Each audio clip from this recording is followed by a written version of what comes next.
Boa noite, irmãos. A graça e a paz do Senhor Jesus. Convido os irmãos a abrirem suas Bíblias no livro de Êxodo, capítulo 6, para darmos continuidade à nossa série.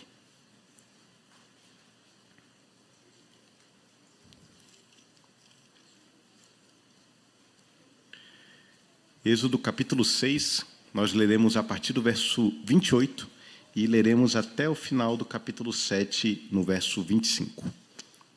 Eu vou ler e peço que os irmãos acompanhem a leitura. Diz assim a palavra do Senhor. No dia em que o Senhor falou a Moisés na terra do Egito, disse o Senhor a Moisés: Eu sou o Senhor. Dize a Faraó, rei do Egito, tudo o que eu te digo. Respondeu Moisés na presença do Senhor: Eu não sei falar bem. Como, pois, me ouvirá Faraó? Então disse o Senhor a Moisés: Vê que te constituí como Deus sobre Faraó, e Arão teu irmão será teu profeta. Tu falarás o que eu te ordenar, e Arão teu irmão falará a Faraó, para que deixe ir da sua terra os filhos de Israel. Eu, porém, endurecerei o coração de Faraó, e multiplicarei na terra do Egito os meus sinais e as minhas maravilhas. Faraó não vos ouvirá, e eu porei a mão sobre o Egito, e farei sair as minhas hostes, o meu povo, os filhos de Israel da terra do Egito, com grandes manifestações de julgamento. Saberão os egípcios que eu sou o Senhor, quando estender eu a mão sobre o Egito e tirar do meio deles os filhos de Israel. Assim fez Moisés e Arão, como o Senhor lhes ordenara, assim fizeram. Era Moisés de 80 anos e Arão de 83, quando falaram a Faraó. Falou o Senhor a Moisés e a Arão: Quando o Faraó vos disser, fazei milagres que vos acreditem, dirás a Arão: Toma o teu bordão e lança-o diante de Faraó, e o bordão se tornará em serpente. Então Moisés e Arão se chegaram a Faraó e fizeram como o Senhor lhes ordenara. Lançou Arão o seu bordão diante de Faraó e diante dos seus oficiais, e ele se tornou em serpente. Faraó, porém, mandou vir os sábios e encantadores, e eles, os sábios do Egito, fizeram também o mesmo com as suas ciências ocultas, pois lançaram eles cada um seu bordão, e eles se tornaram em serpentes. Mas o bordão de Arão devorou os bordões deles. Todavia, o coração de Faraó se endureceu e não os ouviu, como o Senhor tinha dito. Disse o Senhor a Moisés: O coração de Faraó está obstinado, recusa deixar ir o povo. Vai ter com Faraó pela manhã, ele sairá às águas. Estarás à espera dele na beira do rio. Tomarás na mão o bordão que se tornou em serpente, e lhe dirás: O Senhor, o Deus dos hebreus, me enviou a ti para te dizer: Deixa ir o meu povo, para que me sirva no deserto, e até agora não tens ouvido. Assim diz o Senhor: Nisto saberás que eu sou o Senhor. Com este bordão que tenho na mão, ferirei as águas do rio, e se tornarão em sangue. Os peixes que estão no rio morrerão, o rio cheirará mal, e os egípcios terão nojo de beber água do rio. Disse mais o Senhor a Moisés: Dize a Arão: Toma o teu bordão e estende a mão sobre as águas do Egito, sobre os seus rios, sobre os seus canais, sobre as suas lagoas e sobre todos os seus reservatórios, para que se tornem em sangue. Haja sangue em toda a terra do Egito, tanto nos vasos de madeira como nos de pedra.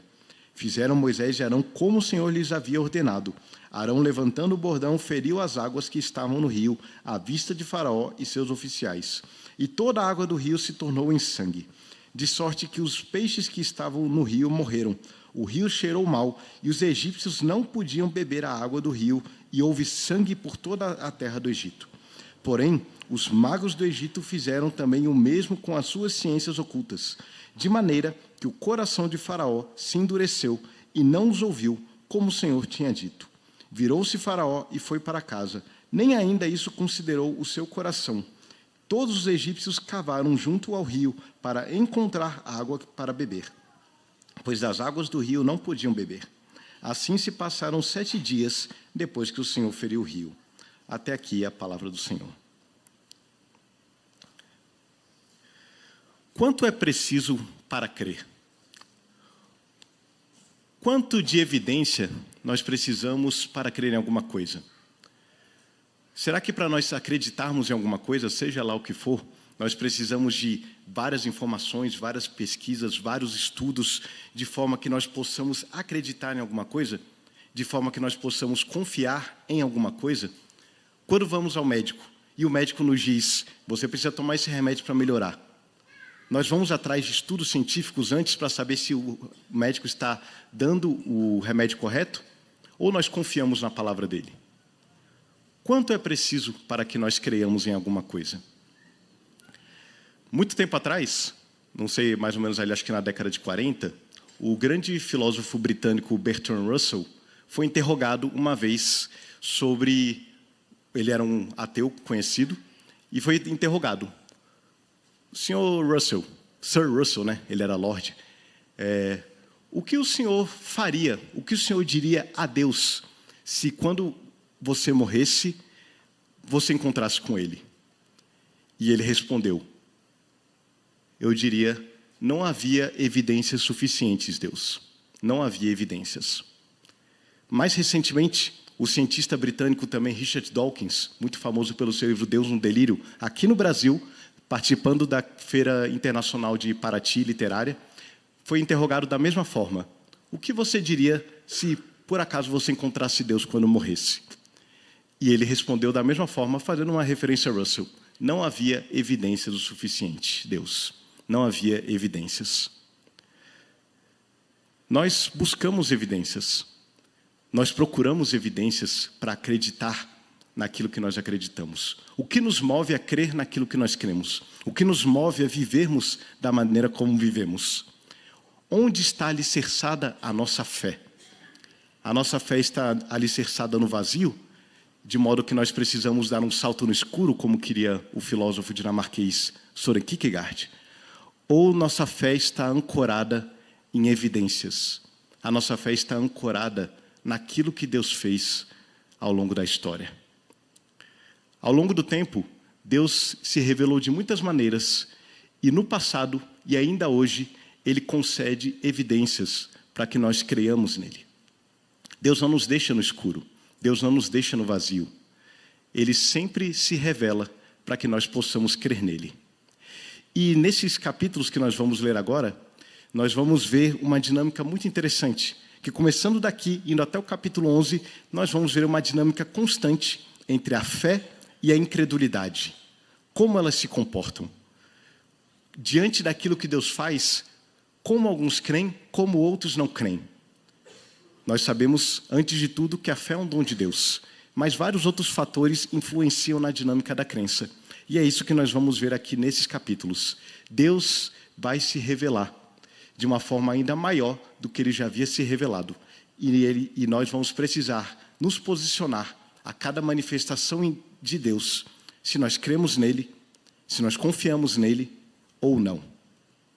E aqui o nosso texto, nós relembrando o que foi dito semana passada, na semana retrasada também, Moisés e Arão foram até a presença de Faraó, falharam na sua missão de libertar o povo.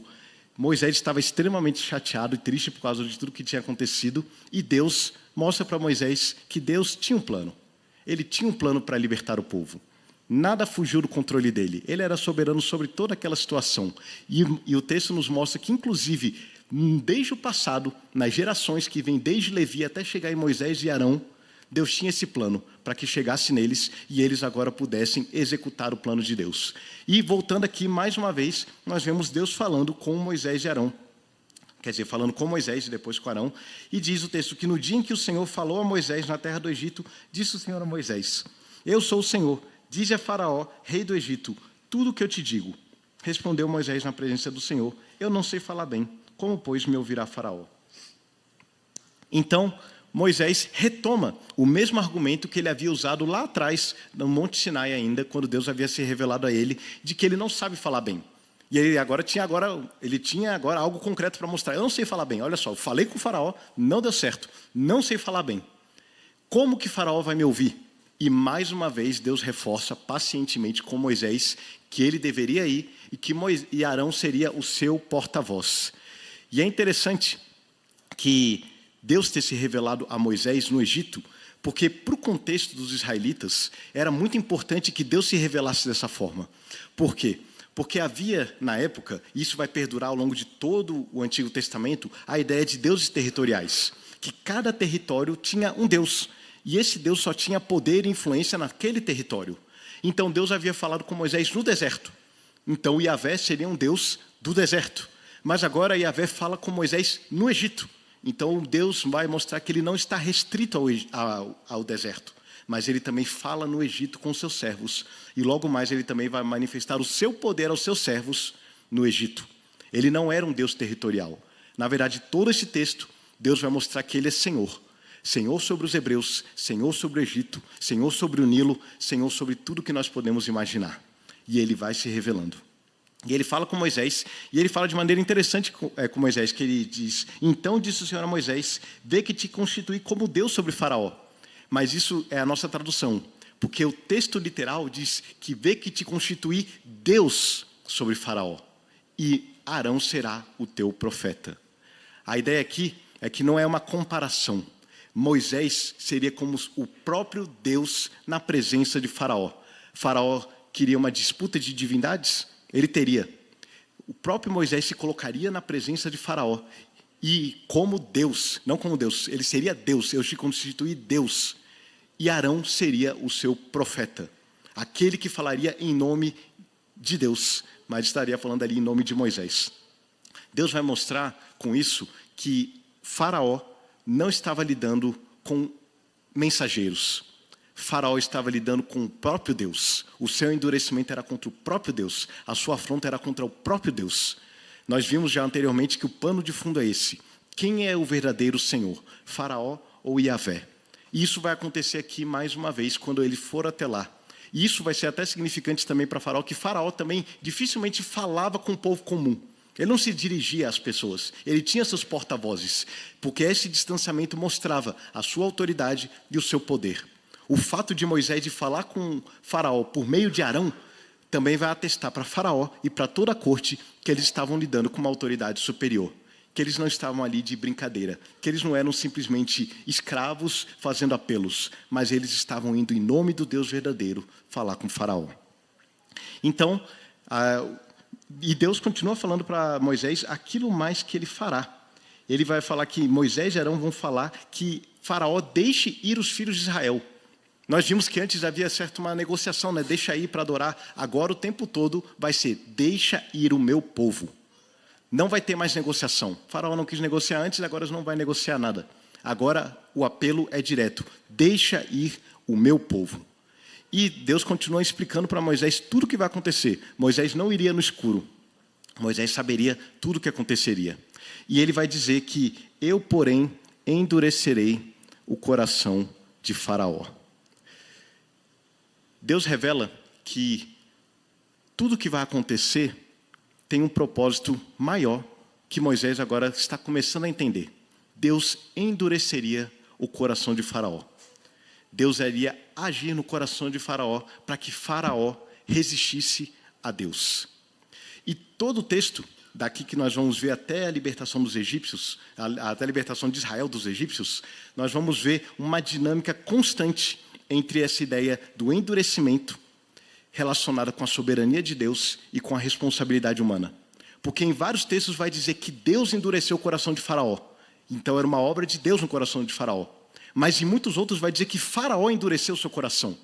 Faraó endureceu o coração porque ele quis. Faraó não foi forçado a fazer nada. O ser humano não é forçado a fazer nada. Cada um de nós responde pelos próprios atos. O nosso pecado é culpa exclusivamente nossa. Mas o texto vai mostrar que Deus e Faraó estão em ação. Deus endurece, Faraó endurece. Faraó não é forçado a nada, mas Deus está no controle de tudo. E todo o texto vai caminhar nessa dinâmica. E Deus vai mostrar para Moisés que isso é obra de Deus. Deus está no controle de tudo. Deus não perdeu o controle de Faraó. Deus não está enviando eles numa missão que parece que não dá certo, mas fazia parte do propósito de Deus que tudo isso acontecesse. E fazia parte da vontade de Faraó que tudo isso acontecesse. Deus iria agir, mas Faraó também iria agir. Faraó iria se endurecer. E esse episódio do endurecimento de Faraó é um dos episódios mais marcantes das Escrituras, tanto que por diversas vezes vai ser referido o endurecimento do coração de Faraó, tanto no Antigo Testamento quanto no Novo Testamento. Inclusive, o apóstolo Paulo, na carta aos Romanos, dentro da sua argumentação acerca da soberania de Deus, ele vai citar o episódio de Faraó. Então, aquilo que está acontecendo aqui é algo que extrapola a realidade de Moisés. É algo que chega até nós hoje.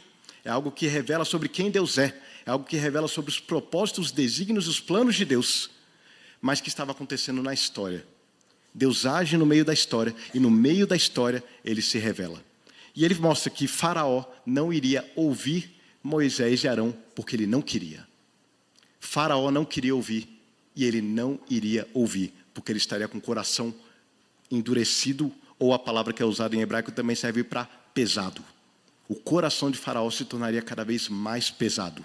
E isso faz parte também do contexto egípcio. Os egípcios também tinham uma ideia de coração. Havia na literatura egípcia, havia na religiosidade egípcia, a ideia de um coração, que no fim dos tempos, quando alguém morria, o coração dessa pessoa era tomado e ele era colocado na balança dos deuses. E se o coração estivesse muito pesado, é porque havia muito pecado. E havia balança. Se pesasse mais do que a balança determinava, essa pessoa seria condenada. O endurecimento do coração de Faraó também pode ser traduzido como o empesamento, o engordamento, não sei dizer, mas se tornaria cada vez mais pesado o coração de Faraó. A iniquidade sobre Faraó iria aumentar cada vez mais e a condenação sobre ele seria cada vez mais certa, tanto diante de Deus quanto diante da própria perspectiva dos egípcios. E Deus fala que faria isso. E Deus fala que vai então libertar o povo, mas ele garante, Faraó vai se endurecer. E por causa disso, eu multiplicarei os meus sinais e as minhas maravilhas na terra do Egito. E aqui nós vamos ver aquilo, aqui Deus está anunciando tudo que ele vai fazer nos próximos capítulos, que é aquilo que ficou conhecido como as pragas do Egito. E não é errado usar a linguagem de pragas, mas a linguagem de praga, ela vem da tradução em latim, que significa golpe. E aqui Deus fala que vai golpear o Egito. Quando fala que ele vai estender a mão sobre o Egito, a ideia é de que ele vai golpear o Egito. Mas a forma como Deus se refere ao que ele vai fazer não são pragas, são sinais e maravilhas. São sinais de Deus para que todos aqueles que virem aquilo que vai acontecer saibam que ele é o Senhor. E diante da revelação de Deus, diante do sinal de Deus, uns vão crer, outros não vão crer. E é isso que Deus queria. Ele queria se revelar para que todos pudessem olhar para ele e então viria a fé ou a incredulidade mais uma vez. E isso, ao mesmo tempo, vai nos mostrar uma relação com o Evangelho de João. O Evangelho de João, ele fez muita referência à linguagem do Êxodo. E dentre as referências, os milagres de Jesus no Evangelho de João são apresentados como sinais. E no final do Evangelho, João fala que os sinais que foram apresentados foram para que vocês creiam que ele é o Filho de Deus. E aqui, os sinais vão ser apresentados para que os hebreus creiam, os egípcios creiam, que só o Senhor é Deus. Mas as coisas não vão ser tão simples como parece. E aí, Deus anuncia que vai fazer tudo isso, e ele fala que Faraó não vos ouvirá, ele vai pôr a mão sobre o Egito, e ele vai fazer sair as hostes, o meu povo, os filhos de Israel, da terra do Egito, com grandes manifestações de julgamento. Aqui a ideia é que ele vai convocar o seu povo do Egito. E como ele fala que vai chamar as hostes, vai chamar os seus exércitos, o povo de Israel não sairia do Egito como escravos fugidos. Eles sairiam como um exército vitorioso. Porque Deus vai lutar a luta deles e Deus vai vencer a batalha contra Faraó. Deus vai vencer a batalha contra o Egito e eles vão sair de lá como um exército vitorioso. Eles não sairiam de lá fugidos. Eles não sairiam de lá escorraçados. O tempo de opressão sobre eles estava para acabar. E eles sairiam agora como um povo chamado por Deus, um povo vitorioso, um povo cujo Deus é o Senhor e que venceu a batalha contra o Egito. A obra de libertação seria realizada por Deus, tão somente por Deus. E a sequência vai nos dizer que Moisés e Arão fizeram como Deus lhes ordenara. E isso é muito interessante na vida desses homens, porque eles haviam acabado de passar pela humilhação do fracasso. Eles haviam acabado de falar com o faraó. Acabaram assim, pode ter passado alguns dias entre uma coisa e outra, mas era algo muito recente. A falha deles era uma falha gritante. O povo estava contra eles, estava revoltado contra eles. E Deus simplesmente fala com eles e eles vão. Apesar das debilidades de Moisés e Arão, apesar das falhas deles, eles tinham fé em Deus. Bastou a palavra de Deus para que eles fossem. Bastou Deus dizer o que ia fazer e eles foram. E isso nos ensina que mesmo diante dos nossos fracassos, Deus nos chama a obedecer a sua palavra. Mesmo quando as coisas dão errado aos nossos olhos, Deus nos chama a obedecer a sua palavra. Deus não faz nenhum sinal para Moisés e Arão. Deus não faz nada visível aos olhos de Moisés e Arão. Ele fala e a palavra de Deus basta. A palavra de Deus deve bastar para o seu povo. Deus falar deve bastar para o seu povo, para que o seu povo atenda a sua voz e obedeça, ainda que seja uma missão tão difícil como a de Moisés e Arão. Moisés e Arão são chamados a obedecer e eles obedecem. E é interessante que o texto destaca que Moisés tinha 80 anos e Arão tinha 83 quando eles foram falar com o faraó. Normalmente as idades são marcadas na Bíblia tanto para mostrar o tempo transcorrido quanto aquilo que Deus estava fazendo. Poucas vezes é dito a idade das pessoas, mas é dito, por exemplo, de Abrão e Sarai, e depois estão Abrão e Sara, que a idade com que eles foram chamados, e aqui vai dizer, Moisés e Arão já eram idosos. Moisés e Arão não eram jovenzinhos. Deus chama pessoas para fazer a sua vontade, independentemente da idade. Em alguns momentos nós vamos ver pessoas muito jovens, como Samuel, ainda garoto sendo chamado. Em outros nós vamos ver homens já idosos sendo chamados. Não existe limite de idade para Deus. Deus chama a todos nós a obedecermos e a cumprirmos a sua vontade, independentemente da idade, independentemente das circunstâncias também. Nós somos chamados a obedecer. E Deus chama Moisés e Moisés e Arão vão. E nós lemos no texto que antes de Moisés e Arão chegarem até Faraó, Deus fala mais uma vez com eles e fala que quando o Faraó pedir para vocês um milagre que acredite vocês, tomem, Moisés fala para Arão, toma o bordão de Arão e joga no chão e ele vai se transformar numa serpente. Nós lemos o texto que Moisés e Arão vão até lá e tudo acontece exatamente como Deus falou que ia acontecer. Aqui nós não temos o detalhe do diálogo entre eles, mas a gente pode imaginar uma reconstrução baseada no que já tinha acontecido. E naquilo que aconteceu aqui, de Deus falando, que Moisés e Arão foram até Faraó mais uma vez, interpelaram Faraó, confrontaram Faraó e disseram, assim diz o Senhor mais uma vez como profetas de Deus, deixa ir o meu povo. E dessa vez parece que Faraó quis provar um pouco mais, né? Talvez ele estivesse achando até engraçado aqueles dois plebeus vindo à presença dele, mais uma vez querendo, depois do que Faraó já tinha mostrado o seu poder, já tinha mostrado que ele tinha domínio sobre os hebreus, domínio sobre o coração dos hebreus, querendo mais uma vez interpelá-lo. E aí parece que Faraó então quis prová-los um pouco, né? E fala, bom, já que vocês estão dizendo que foram enviados por esse Deus dos hebreus aí, esse Yahvé, esse Deus do deserto, faça algum sinal, faça algum milagre para que eu creia que de fato vocês são enviados de Deus. Porque às vezes falar é fácil, né? Eu fui enviado por fulano, mas cadê as suas credenciais? Cadê aquilo que te autoriza a falar? E Moisés e Arão, obedientes a Deus, fizeram exatamente como havia dito. Eles tomam o bordão, jogam no chão, e esse bordão se transforma numa serpente. Talvez fosse a cobra-rei do Egito, aquela naja que forma uma coroa assim quando abre, que é uma cobra bem comum no Egito. E ela se transforma numa serpente. Nós podemos imaginar num primeiro momento que Faraó talvez tenha inicialmente se impressionado. Talvez ele tenha se impressionado e ele provavelmente falou, faça um sinal, porque ele não acreditava que ia acontecer. Ele falou, faz aí um sinal, faz aí um milagre para eu acreditar em vocês. Ele não queria acreditar. É aquela pessoa que pergunta, mas não querendo saber. Pergunta para provocar, pergunta para desafiar, pergunta para encurralar. Ela não quer saber a verdade, ela só quer te pressionar. E Faraó fez isso, faça um sinal. Sei que vocês podem, né? E eles fazem um sinal, e um sinal que possivelmente confrontou o Faraó, porque era uma serpente. Os irmãos já pararam para pensar, por que a serpente? Porque de tantas coisas que Deus podia ter feito, por que ele escolheu transformar uma vara numa serpente?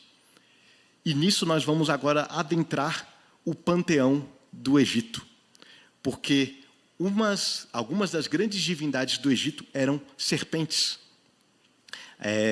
A serpente, inclusive, era o símbolo do poder e da soberania de Faraó. Se os irmãos pesquisarem, aparecem filmes e tudo mais, e tem nos hieroglifos, vários desenhos de uma coroa de Faraó que tinha uma serpente na frente assim. E essa serpente era chamada de Ureu. Essa serpente era o símbolo do poder e da soberania de Faraó. Então, e além disso ainda tinha as divindades. Eu coloquei aqui. Tinha o deus chamado Apep, que era o deus do caos e da destruição, que era uma serpente. Tinha também o deus Kuk, que era o deus da obscuridade e do desconhecido. Só que provavelmente a simbologia da serpente estava mais ligada com uma deusa, a deusa Wadjet, que era uma serpente e era a deusa protetora dos faraós. Então, quando Moisés transforma diante de Faraó a vara numa serpente, aquilo era um símbolo poderoso. Nós não podemos subestimar o poder dos símbolos. Os símbolos muitas vezes movem pessoas. Os símbolos atentam muitas coisas. É o que acontece conosco, por exemplo, quando pessoas querendo nos atacar desprezam a cruz. A cruz, ela é um símbolo. Nós sabemos que a cruz em si, o pedaço de madeira, ela não tem nenhum poder, mas ela é o símbolo da nossa fé. Quando alguém ataca uma cruz, está atacando a nossa fé. Existe um significado por trás daquele ataque. E quando Moisés e Arão, quando o faraó pede, mostre alguma coisa que ateste que vocês vieram de fato de uma divindade, e eles transformam numa serpente, a soberania e o poder de Faraó, a deusa protetora de Faraó, estava sendo desafiada. Porque o Deus dos hebreus, de repente, transformou uma serpente na frente de Faraó. Faraó entendeu o recado. Faraó entendeu a afronta. E pode ser que ele tenha se impressionado no momento. Mas então ele chama os seus encantadores e os seus sábios. E eles vêm, os encantadores e os sábios que faziam parte da corte de Faraó, os altos sacerdotes. E diz o texto que eles então fazem a mesma coisa. Eles repetem o milagre e transformam os seus bordões em serpentes. E aqui o confronto de divindades está totalmente estabelecido. E é muito interessante. Não sei quantos já viram aquele filme O Príncipe do Egito, tem mais de 20 anos. É uma animação muito interessante que fala da história de Moisés libertando o povo do Egito. E o momento em que esse episódio acontece é muito interessante, que é um episódio que é musical, que acontece isso. Moisés transforma o bordão em serpente, Faraó então chama os seus sacerdotes e fala, façam alguma coisa. Então começa um número musical muito interessante e a canção, que é muito interessante, que eles começam a invocar todos os deuses. Ra, Osíris, Anubis, vão falando, sei lá, uns 25 deuses lá na música. Então eles se voltam para Moisés, é um confronto. Os sacerdotes se colocam diante de Moisés e eles começam a cantar. Pensa que tem deuses tão fortes, com poder de nos pôr para correr? Não repare esse nosso sorriso, nós vamos lhe mostrar o que é poder. Os nossos deuses podem mais. Nossos deuses podem mais. Vê-se em instantes que eles são brilhantes. Os nossos deuses podem mais. Já está na hora, ajoelhe agora e não queira ir embora. Você pode ser nosso aluno, mas você tem que se curvar.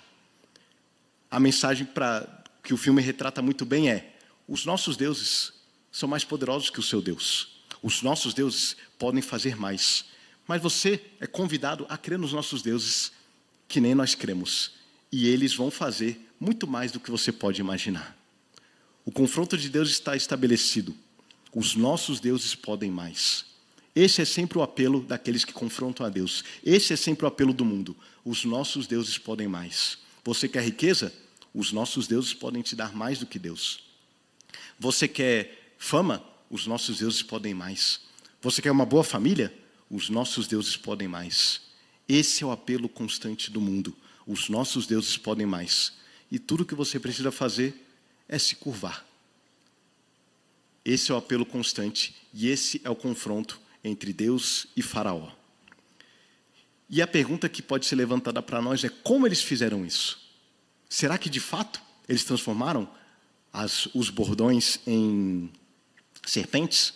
No filme dá a entender que eles são mestres do ilusionismo. E muitos dizem isso, que eles são mestres do ilusionismo ou que eles eram encantadores de serpentes, que tem uma técnica que você paralisa a serpente, ela fica parecendo uma vara, e quando você joga ela no chão, ela volta a andar. Um truque. E muitos pensam que pode ser isso. Mas o que o texto nos diz é que, pelas ciências ocultas deles, eles fizeram o mesmo. E eu acredito porque o texto diz assim, que eles fizeram o mesmo que Moisés, que de fato eles transformaram os bordões em serpentes. E isso serve para nos atestar que no passado, e ainda hoje, de formas diferentes, o poder de Satanás é real. E ele sempre procura enganar, iludir, ludibriar, trapacear, para que as pessoas se afastem de Deus. Essa é a diferença de um sinal feito por Deus e de um sinal feito por um falso profeta. O falso profeta sempre vai querer afastar as pessoas de Deus. E é o caso que vai acontecer aqui. Os falsos profetas sempre querem afastar as pessoas da fé em Cristo. Isso aconteceu no Antigo Testamento, isso aconteceu no Novo Testamento. Inclusive, Paulo falou, que Satanás se transforma em anjo de luz para enganar as pessoas. Mais recentemente, os irmãos devem se lembrar do famoso João de Deus, que vivia aqui em Abadiane, agora está preso com justiça. Mas, por muito tempo, o João de Deus foi um falso profeta, foi um enganador. Existem muitas pessoas do mundo inteiro que foram se consultar com o João de Deus.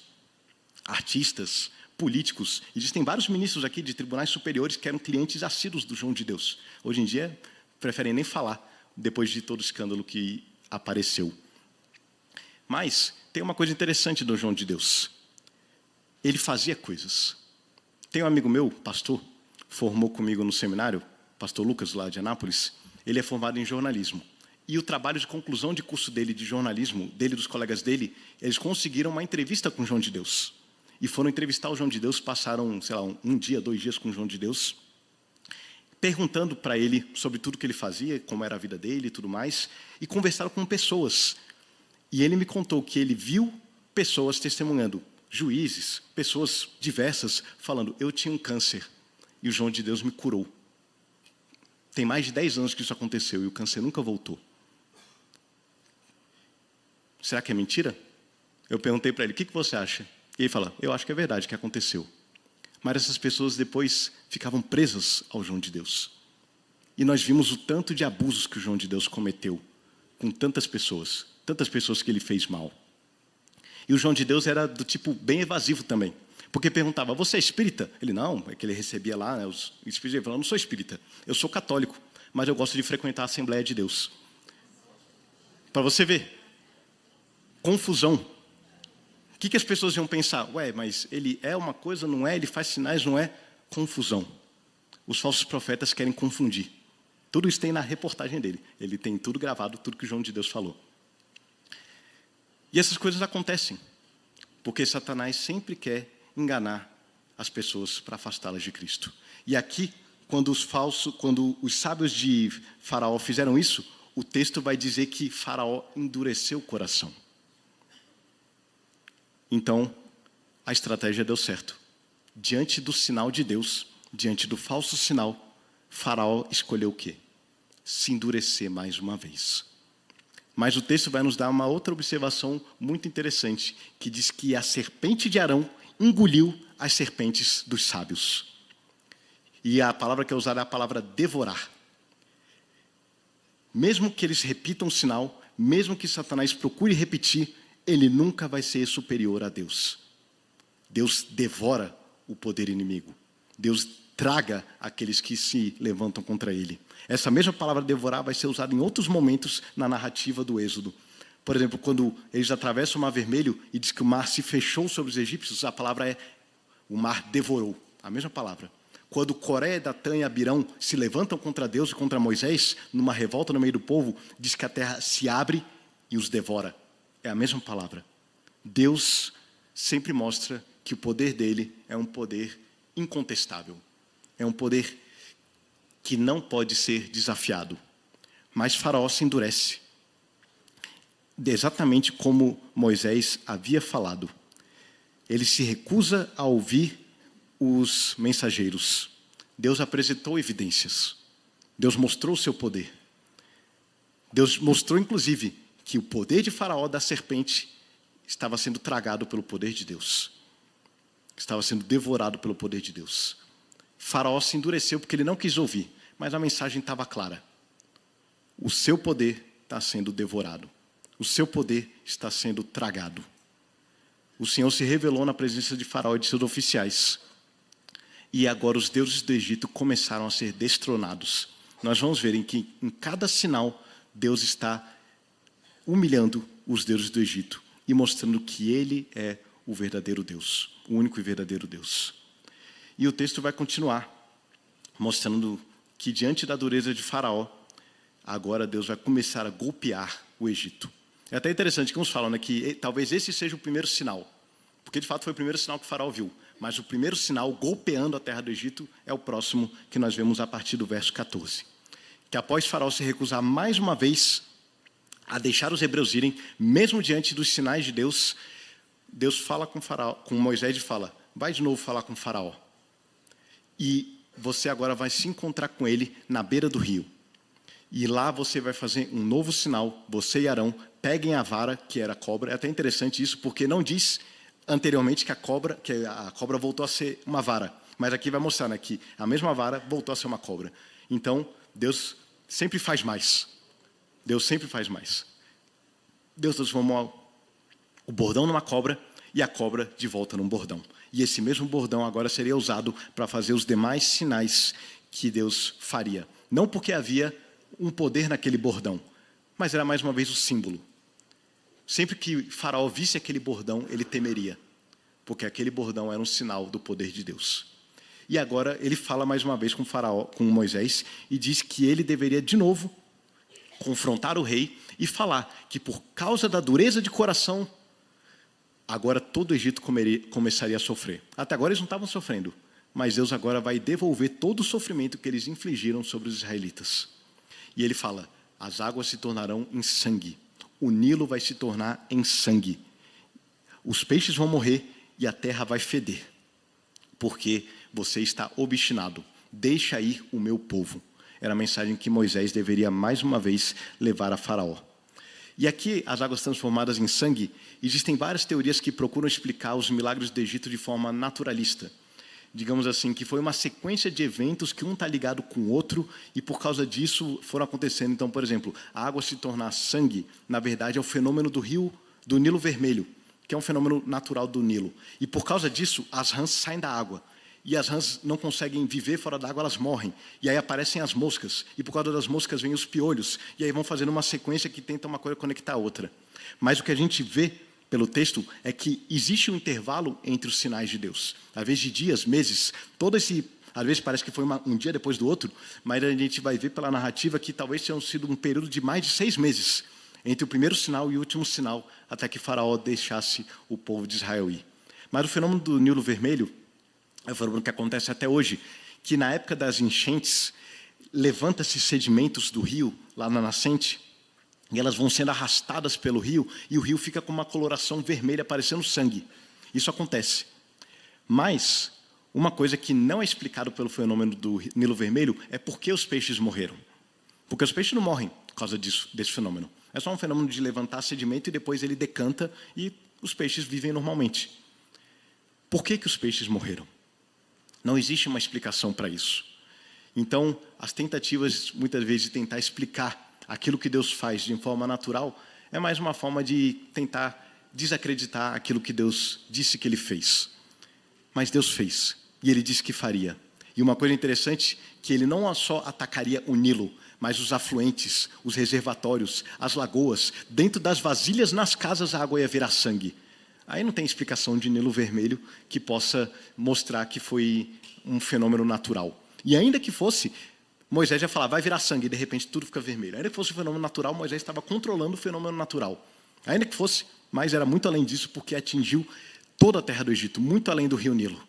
E ali Deus vai mostrar, mais uma vez, que Ele é soberano sobre também o Nilo, porque Ele vai atacar o coração do Egito. Toda a economia do Egito, toda a vida do Egito dependia totalmente do Nilo. O Nilo era a prosperidade do Egito. Era ali que eles podiam plantar, era ali que eles podiam colher, era ali que eles pescavam, era ali que eles faziam tudo. A vida dependia do Nilo. E Deus vai atacar o Nilo, vai atacar esse rio. E isso vai ser impressionante porque, mais uma vez, os deuses das águas agora vão ser confrontados. Nós temos dois, vou ver aqui, esse é difícil de lembrar de cabeça. Mas Deus primeiramente mostrou que ele é superior aos deuses serpente. Ele é superior ao poder e à soberania de Faraó. Agora ele vai mostrar que ele também tem poder sobre os deuses das águas. Tem a deusa Anuket ou Anukis, que é a deusa do Nilo e das águas, e tem o deus Rep ou Hapi, tem variações de nome, que é o deus das inundações. Porque quando vinham as inundações e o Nilo enchia, vinha a prosperidade do Egito. Então agora esses deuses, que eram aqueles que eram reverenciados, eram aqueles que eram adorados, eram aqueles que cuidavam do Nilo, eles agora seriam também destronados. E nós vemos aqui que Faraó estava pela manhã no rio. Possivelmente Faraó estava indo oferecer o seu culto a esses deuses. Possivelmente também foi isso que aconteceu quando Moisés foi achado, que a filha de Faraó foi com as suas damas de companhia para poder se banhar no rio, porque era um ritual religioso. E aqui Faraó estava lá pela manhã também. Por que Faraó estaria tão cedo no rio? Alguns falam que ele talvez gostasse de nadar no rio, mas é muito improvável isso. É mais provável que, de fato, ele estivesse lá para cultuar os seus deuses. E no meio do seu culto aos seus deuses, eles seriam destronados. Eles seriam derrubados diante de seus olhos. Então o texto vai dizer que Moisés e Arão chegam até a presença de Faraó.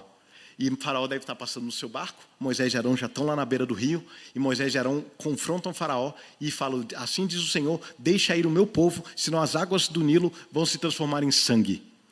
E Faraó provavelmente mais uma vez falou, quero só ver. Não vou deixar ninguém ir. E Moisés e Arão, nós avisamos.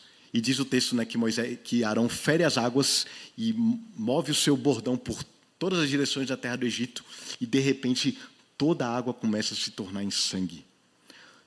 Imagina a cena. É até difícil imaginar, né? De repente toda a água ficando vermelha. Você está em casa, vai pegar um copo de água e ele está vermelho. Você está lá, vai alimentar o seu animal e a água está vermelha, sangue. De repente, por toda a terra do Egito, pessoas que nem estavam vendo o que estava acontecendo, o confronto entre Moisés e Faraó, de repente pegam a água e a água virou sangue. Algo assustador aconteceu. Qualquer um ficaria terrivelmente assustado. E talvez Faraó, mais uma vez, estivesse levemente impressionado com o que estava acontecendo. Só que, mais uma vez, ele convoca os seus encantadores. E os seus encantadores vão lá e fazem o mesmo sinal. Não sabemos onde eles arrumaram água, né? Talvez tivesse algum recipiente que ainda não tivesse virado sangue ou alguma coisa, mas eles transformam em sangue, da mesma forma. E Faraó, então, se endurece mais uma vez. A obra demoníaca do engano endurece os corações. E endureceu mais uma vez o coração de Faraó. Mas é importante nós destacarmos como os magos do Egito eram completamente inferiores a Deus. Porque para eles mostrarem que eles tinham poder, eles deveriam, na verdade, ter transformado de volta o sangue em água, né? Mas eles só aumentaram o sofrimento do povo. A água que eles ainda tinham, eles também transformaram em sangue. A obra de Satanás, a obra do engano, ela sempre tenta copiar, mas ela nunca consegue ir contra Deus. Ela não consegue desafiar Deus. Ela copia e imita para enganar, mas ela não consegue reverter o que Deus faz. O poder do mal não pode contra o poder de Deus. Nunca pôde, nunca vai poder. Não pode hoje, nunca. E aí então eles não conseguem reverter aquilo que Deus faz. Mas é o suficiente para que Faraó, mais uma vez, se endureça. E diz o texto que Faraó não considerou isso em seu coração, virou as costas e foi para casa. Ele não ligou para o que aconteceu. Meus magos fizeram igual. Os nossos deuses podem mais. Não é suficiente para mim. E ele vai embora. Agora fazendo o seu próprio povo sofrer, que diz o texto que durante 7 dias as águas foram transformadas em sangue. Agora todo o Egito sofreria por causa do coração endurecido de Faraó. Um coração endurecido traz consequências, não apenas para a pessoa, mas para aqueles que estão ao redor. Quando nós nos endurecemos no nosso pecado, as consequências não atingem apenas a nós, atingem a nossa família, atingem a nossa igreja, atingem a nossa comunidade. Um coração endurecido traz consequências terríveis para todos. E aqui, não que os egípcios fossem inocentes, eles também veneravam os deuses, eles também eram opressivos, eles também desprezaram os israelitas. Mas o líder maior deles era o pior. e estava trazendo sofrimento para todo o seu povo. Mas o impressionante do texto é que, mesmo em meio ao juízo, Deus mostra misericórdia. Porque diz o texto que os egípcios então começaram a cavar poços e eles encontraram água boa. Mas uma vez que Deus transformou até as águas das vasilhas em sangue, nada impedia que as águas dos poços também estivessem contaminadas. Mas no meio do juízo, Deus mostra misericórdia. Deus estava se revelando aos hebreus, Deus estava se revelando aos egípcios. E em meio ao juízo, há misericórdia. Ainda hoje, em meio ao juízo de Deus, há misericórdia. Mas vai haver um dia em que virá apenas o juízo. Quando o Senhor Jesus, mais uma vez, vier a esse mundo para julgar os vivos e os mortos, não haverá mais misericórdia para aqueles que não creem. Então, hoje é o dia de crer. Não deixe para depois. Não endureça o seu coração. Por enquanto ainda há misericórdia. Por enquanto você ainda encontra poços que podem aliviar a sua sede. Mas vai ter um dia em que não vai haver mais nada disso. Então creia hoje. Hoje Deus te oferece a misericórdia. Hoje Deus te chama ao arrependimento. Hoje Deus te chama a crer nele. Não deixe para depois. Creia hoje. Faraó não ouviu. A impiedade de Faraó atingiu o seu povo. E nós vamos ver que todo o Egito agora começou a testemunhar quem era Deus. Todo o Egito começou a testemunhar quem era o verdadeiro Senhor. Os próprios israelitas, que por muito tempo escravos, não tinham mais uma noção clara de quem era Deus. E os próprios egípcios agora estavam testemunhando do poder de Deus. E Deus vai continuar a se revelar nos próximos sinais que nós vamos ver nos próximos domingos. Deus vai continuar a mostrar o seu grande poder. Mas para nós hoje aqui, a pergunta é: quanto é necessário para crer? O que Deus precisa fazer para que nós creiamos? Grandes sinais foram feitos na presença de Faraó, mas para ele as evidências não são suficientes, Deus. As evidências não são suficientes. É interessante como Deus faz tantas coisas, se revela de tantas maneiras, e mesmo assim, nós não confiamos nele. E mesmo assim, nós endurecemos o nosso coração contra ele. As Escrituras vão nos mostrar, isso que nós lemos é para que nós creiamos. É para que nós creiamos em quem é Deus. E ao longo das Escrituras, Deus foi se revelando e fazendo sinais, fazendo maravilhas, fazendo coisas inimagináveis, para que nós creiamos nele. E o maior milagre de todos ele fez em Cristo Jesus. O Deus Filho se encarnou. O Deus Filho veio ao mundo. O Deus Filho fez sinais e maravilhas. Morreu e ressuscitou. E é baseado nesse milagre de quem é Jesus que a nossa fé está alicerçada. E ainda assim, Deus nos oferece dia após dia bênçãos que muitas vezes a gente não consegue perceber, mas estão diante dos nossos olhos. Ele nos dá motivos para crermos nele todos os dias. No livro As Crônicas de Nárnia, no último deles, A Última Batalha, no finalzinho do livro, tem uma coisa muito interessante que acontece. O nome do livro é A Última Batalha, porque é a última batalha de Nárnia. E nessa última batalha, em que os narnianos estão enfrentando seus inimigos, tem uma cabana. Uma cabana que é o epicentro de toda a confusão que está acontecendo no livro. Porque é a cabana do engano. É a cabana de onde os falsos profetas estavam enganando o povo de Nárnia. E eles vão jogando dentro da cabana todos aqueles que são os seus inimigos. Porque eles acreditam que dentro da cabana existe morte. E eles vão jogando todo mundo lá dentro. Eles pegam um grupo de anões e jogam esses anões lá dentro. E de repente, os heróis também são jogados lá dentro. Mas quando eles atravessam a cabana, o que tem lá não é morte e destruição. O que tem lá dentro é a nova Nárnia. O novo mundo criado, onde não existe mais mal, onde não existe mais o pecado, onde tudo é muito melhor. Mas quando eles estão lá, deslumbrados com tudo o que está acontecendo, eles olham para o grupo de anões que entrou. E esse grupo de anões, eles haviam passado por frustrações ao longo do livro. E eles falaram: nós não acreditamos em mais nada. Nós só acreditamos em nós. Viva os anões! E eles entram lá nesse sentido. E quando eles entram, eles vão conversar com os anões. E os anões estão com o coração endurecido. diante de todas as maravilhas que estão diante deles, eles falam: nós estamos presos numa cabana escura, não temos espaço. Por que vocês estão falando com a gente? Como é que vocês não estão incomodados com esse aperto? Eles estavam ao ar livre, diante de uma gloriosa criação, mas eles se achavam presos dentro de uma cabana. Um banquete estava diante deles, e ofereciam para eles falavam: essa comida está estragada. Era um banquete maravilhoso, mas eles falavam: essa comida está estragada, essa bebida está podre. Nós vamos viver aqui quietos. Viva os anões, nós não precisamos de ninguém. E muitas vezes nós podemos nos comportar como esses anões. Diante das maravilhas de Deus, eles preferem acreditar na gente. Diante das maravilhas e dos sinais de Deus, a gente prefere olhar e pela nossa visão, as coisas estão ruins. Deus nos abandonou. A gente precisa confiar em nós mesmos. A gente depende só de nós. Viva o ser humano. Mas está preso na prisão do próprio coração, cegos e tolos no seu próprio entendimento, desprezando a beleza de Deus e as maravilhas que Deus oferece. Quanto é necessário para que nós creiamos? O que mais Deus precisa fazer para que nós confiemos nele? O que mais Deus precisa fazer para que você entregue sua vida a Ele? O que mais Deus precisa fazer para que você saiba que Ele cuida de você todos os dias? O que mais Ele precisa fazer para que nós sejamos obedientes?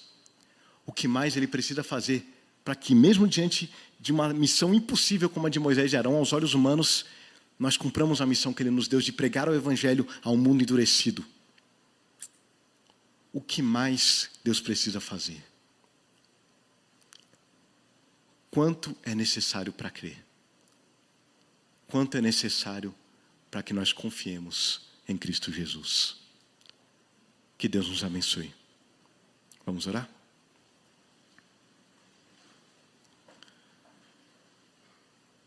Santíssimo Deus, nós agradecemos ao Senhor pela Tua bendita palavra.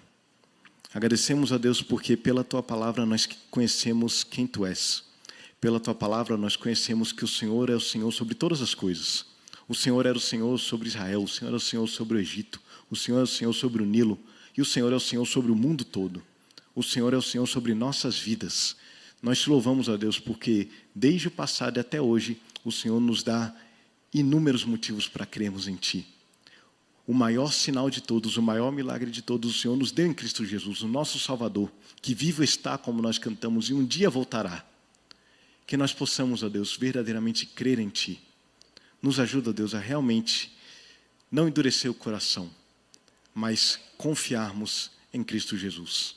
Andarmos pela fé, vivermos pela graça, na dependência do Teu Espírito. Nos ajuda a obedecermos, nos ajuda a caminharmos, nos ajuda a confiarmos que o Senhor é o Deus que nos guia e nos guarda por todos os dias das nossas vidas. Nós oramos em nome do Senhor Jesus. Amém.